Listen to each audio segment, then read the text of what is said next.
Okay, welcome to the nightly edition of the Investigative Journal. I'm your host, Greg Szymanski, and my guest today was a member of the Illuminati, the Ordine, Nero they call it in Italian, the family, the order, for over 30 years. She left 10 years ago, has a story to tell that will put chills right through your body. This isn't the type of story that I normally do every day, and it's a story I did an earlier show with Vali, and I'll tell you something, it is one thing to talk about the Illuminati in general terms. It's one thing to, from afar, talk about George Bush and everyone else. It's another thing to go deeply into the Illuminati and to discuss certain things that Vali's going to talk about, which are very graphic, very horrific, and we're going to go into it because I want to impress upon you folks that these people exist, they're dangerous, and they are deeply rooted in our country. Now, 20 years ago, when I was covering stories, I'm a print journalist by trade, and I was working in Rome for 6 years. This was back in the early 80s, and I'll tell you firsthand, I learned from people there during a number of scandals that were going on that the heart of these problems is the Vatican. It all goes back to the Vatican, and I can say that without question.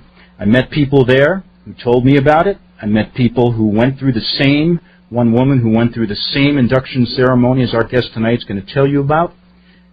And I also talked about, back then, how they had talked to people who said they were deeply embedded in America. With that, I'm going to introduce my guest, and I might add, Svali's only granted this one interview today with me. She said she couldn't sleep last night. It was very difficult, and I really want to thank you, Svali, for coming on and sharing this, because I think it's going to help a lot of people, as my emails from this morning have showed. How are you tonight? Oh, good. How are you, Greg? Very good. I want to get right into this. You were born into the Illuminati, the family, the order. Tell us a little bit about your childhood and lead us into this induction ceremony in Rome, in the Vatican, when you were 12. Okay.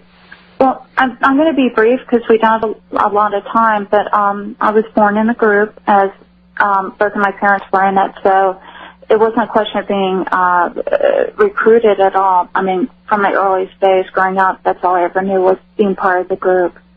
My training began at a very early age. It continued throughout my childhood, and by the time I was 12, in the group, normally a person's considered an adult by the age of 12, and right at the point of between 12 and 13, they actually do a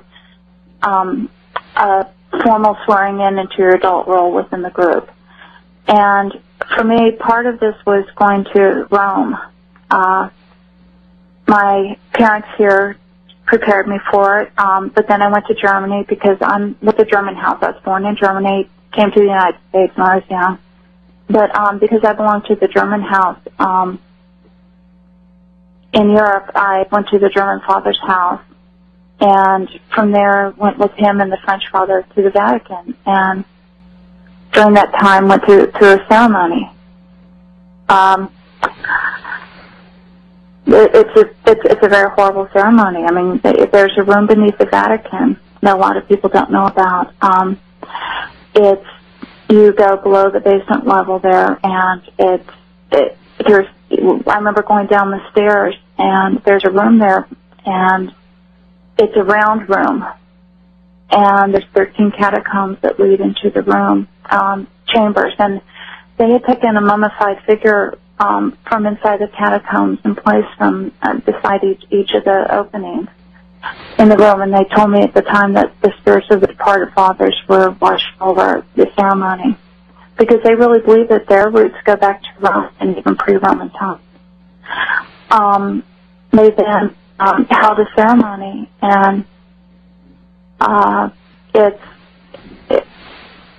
was a gold pentagram on the floor, but above the pentagram there was a black stone table. And stay close to your phone, Sally, okay? Oh, Thanks. okay. Well, there was above the pentagram there was a black stone table, and it was made of a shiny stone, and there were gold, like at the end there were like little, I know you call it like little channels to collect fluid on each corner, and they were made of gold, and during the ceremony they sacrificed a little boy, and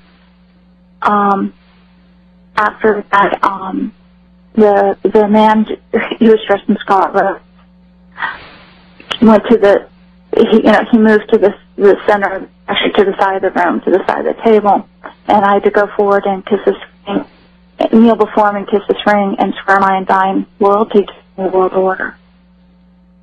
And now, stay close to the phone. Who was with you now in this when you were going through this ceremony? The French father, he represented the French house. The German father, he represented the German house. There were some other adults there too. Some were Catholic Church officials, and there were 2 other children as well who went through the ceremony. And you said there were 3 adults? There's more than 3 adults. There was probably about, I'd say, 9 adults in the room with us total. Now, what did they say to you after? I mean, what was going through your mind when they were sacrificing this child? I mean, just tell us, can you remember back to what you were feeling? Well, I was terrified. I mean, I was absolutely terrified. This is one of the most terrifying things a person can go through. So I remember just thinking, I can't wait till it's over. I can't wait till it's over. I can't wait to get through, It was like inside I kept, it's almost like you internally just talk to yourself or through it, like, I hope it's over soon, I hope it's over soon, I hope it's over soon. Now, you're looking back now, what do you think what's the purpose of this?